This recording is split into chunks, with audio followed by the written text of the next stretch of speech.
What's up, all? This is after turn 8. So there's been half a turn 7, and then turn 8 is done. So both sides have gone. Germans have gone twice, Canadians once. Remember, they're attacking, the Germans are trying to take 3 cities, and they don't have any of them yet. I'm going to show you McMurray, who's on Rocky's War Room channel. He's also playing this game at the same time, solo as well, and we're kind of playing at the same time. We might get some live playing of us doing that too. But so basically the first in turn 7, the Germans got up to these towns and then lost figures. They lost personnel in the attacks. The Canadians just stood their ground. And then I must have got some damage because I remember the Germans moved up here in exploitation to try to attack from this side. And they've just been doing nothing but struggling there since they've done that. They got DG'd and they got some, I think they lost. And now they're out of supply because I didn't think about supply. And then these guys moved in here in reinforcement, and they're just going to kind of stick there.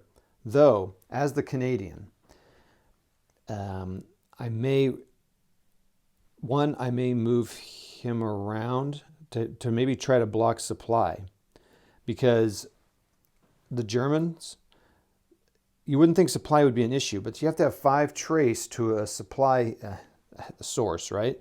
Or to a road. Well, these guys can't make it. 1, 2, 3, 4, 5. This is their supply. So there's no way they can make it unless they make it to a road. Now, if this town was open, they would be fine, because then they could go around and go to the road. So that's fascinating to me. So these guys might sneak around here to try to take a road down here for supply, and that would half all of them and make their attacks less effective. And, to track German forces down. This town's reinforced with 2, 3, 2, 5, 6s. I could probably move. I want to keep this guy here so they can't surround this unit even more. So I may move him here, move a guy here. But I'm going to run out of guys. The Canadians do get some more people on 10. So that is actually, I'm looking at the reinforcement schedule. So that's the Germans are going to be hard pressed here. The Germans do get another few guys, but they're pretty weak coming on and turn 11, I think. So these Germans here is a huge stack here, but it's not that huge. It's an out of supply and DG marker as well, because they are out of supply. Now this is whittled down to half a company, as is this.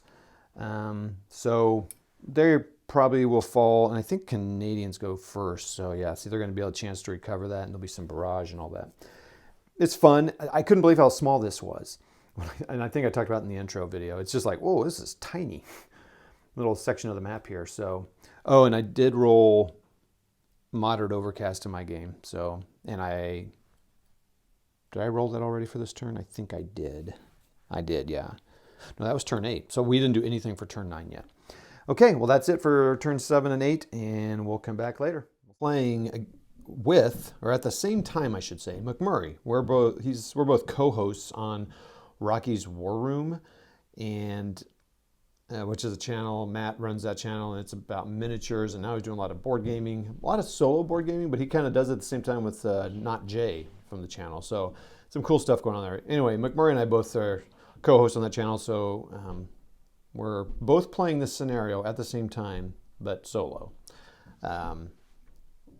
So it's kind of fun to do it that way. So he's got his map oriented differently than mine. So when you looked at my map, north was at the north of the screen. He's got it oriented differently. So west is the top of his screen, the top of the screen you're looking at here. So he took Puteaux, or whatever, sorry, I'm butchering that name, that north town, the north circle, or the westmost circle there at the top of the picture. He took that in turn 1, and so that was pretty good. And his rolls were really good, and my rolls were terrible. I was losing lots of steps. We both learned about in Nori Belson, we both kind of reached that same point where we were whittling them down, but then we learned that you can take retreat results as step losses. So I think he has a guy DG and out of supply, and I just have an out of supply guy there, but they're both down to 1 step, half a company. So it's inevitable they'll probably get out of there. And both of us will probably take that town in this turn. I don't think I'll take that Puteaux town in the next turn. Oh, and I said turn 1. I meant in turn 7. And here you can see what he's lost for the game. He's lost some little heavier units than I've lost for the Germans, but he's lost more Canadians because I've only lost 1 Canadian. So All right, well, that's it. We'll come back after another turn or two.